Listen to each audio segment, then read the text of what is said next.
বন্ধুরা, আজকের রেসিপি হলো সবজি, নিরামিষ সবজি। আমার আমার বউয়ে সব বাড়া কষা ক্লিয়ার করে দিছে।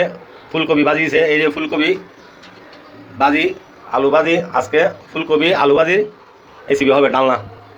এরপরে মশলার ভিতর প্রথম এটা হলো গরম মশলা, জিরার গুঁড়ি, মরিচের গুঁড়ি, হলুদের গুঁড়ি, পাঁচফোড়ন, বৈশা আর বাদাম বাড়া, আদা বাড়া, এই তেজপাতা। এটা হলো আজকের রেসিপির মশলা। তাহলে আপনারা দেখুন, আমি প্রথম ঢালতাছি তেল। এই তেল দিচ্ছি কড়াইতে, তেল। এরপরে চুলাটা একটু বাড়াইছি, এরপরে দিচ্ছি প্রথম পাঁচফোড়ন। পাঁচফোড়ন দিছি।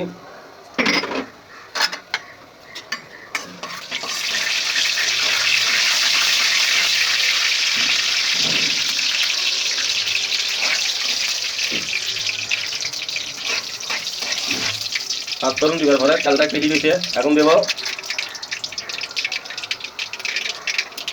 বৈশা এবং বাদাম বাড়া।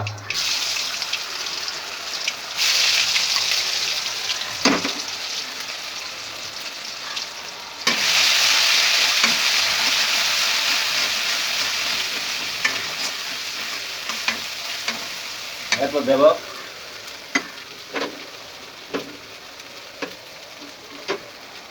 তেজপাতা। এরপর হলুদের গুঁড়া পরিমাণ মতো।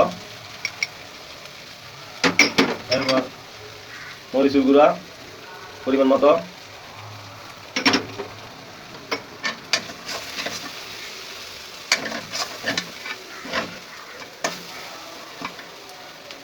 এরপর জিরার গুঁড়া পরিমাণ মতো।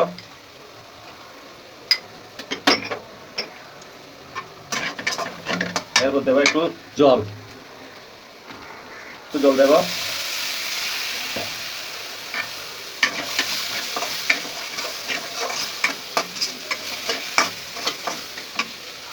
তারপর দেব কাঁচামরিচ,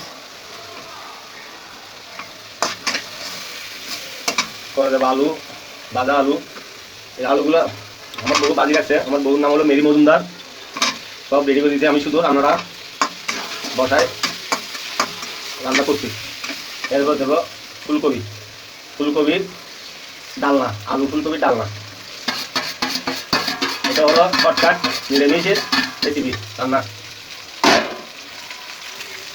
আপনারাও শর্টকাট রান্না করতে পারবেন, চেষ্টা করলে করা যায়। সব কিছু মানুষের সাহায্য মতো। একটু জল দেব। এখন আমি কষা নিচ্ছি তরকারিগুলা।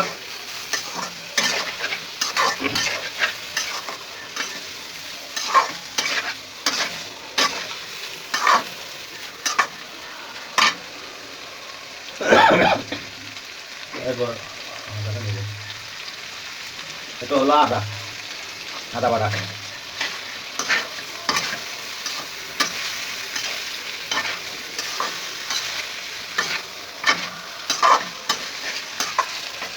আপনারা দেখুন,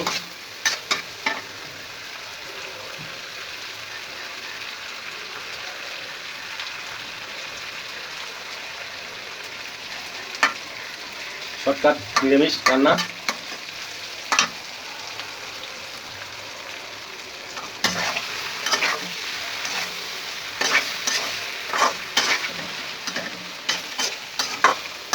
আমার বন্ধুরা কমেন্ট করে, দাদা আপনি গত সপ্তাহে একটা রান্নার ভিডিও দিছিলেন, অনেক সুন্দর লাগছে। আমার এক বন্ধু কমেন্ট করছিল ইন্ডিয়া থেকে, জগদীশ দাস।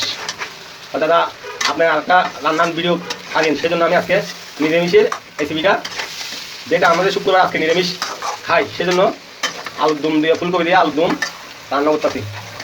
তো আমার জগদীশ ইন্ডিয়া থেকে কমেন্ট করছিল, জগদীশ দাস। সেই জন্য দেখেন বাদা হয়ে গেছে, কষা হয়ে গেছে।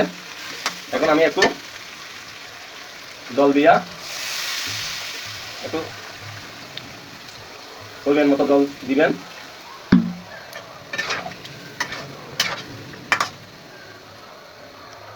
ঠিক আছে,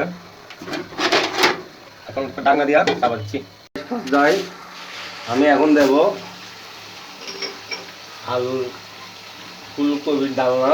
এখন দেব গরম মশলা দিয়া তরকারিগুলো নামাই ফেলবো।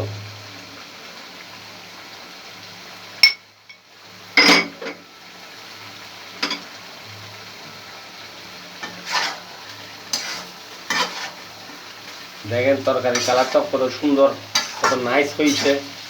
আপনারা দেখুন কি সুন্দর কালার হয়েছে তরকারির, দেখছেন কি সুন্দর কালার।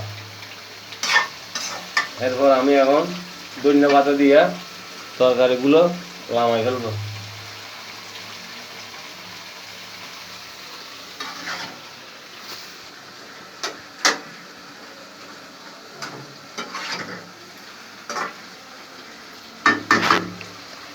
হয়েছে তরকারি, আপনারা দেখুন খুব সুন্দর কালার হয়েছে। আপনারাও এই নিরামিষ রেসিপি এভাবে রান্না করে।